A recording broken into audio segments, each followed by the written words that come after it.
మన సాంప్రదాయపరమైన వినాయక చవితి అంటే అలా 9 రోజులు లేదా 11 రోజుల పాటు పండగ సందడిగా ప్రతి ఇంట్లో వినాయకుడికి ఇష్టమైన నైవేద్యాలతో ఆరాధన చేసే కాలం. ఈ పవిత్రమైన రోజుల్లో నేను వినాయకునికి ప్రత్యేకంగా పెసరపప్పు కుడుములు తయారు చేసి నివేదించాను.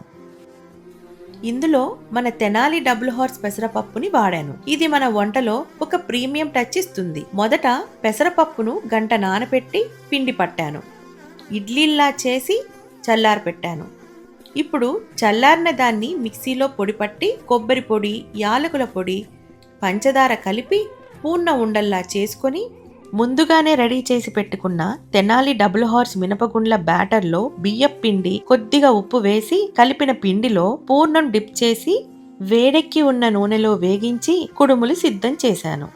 ఈ ప్రయాణం మన తెనాలి డబుల్ హార్స్ బ్రాండ్ ప్రత్యేకతతో, వినాయక చవితి విశేషతతో మనం చేసిన ఈ నైవేద్యం మరింత పవిత్రంగా, సాంప్రదాయ రుచితో ఉండిపోతుంది. చివరగా ఈ కుడుములను వినాయకుడికి సమర్పించి ఆయన ఆశీర్వాదాలతో మన పండుగను సంతోషంగా జరుపుకుందాం.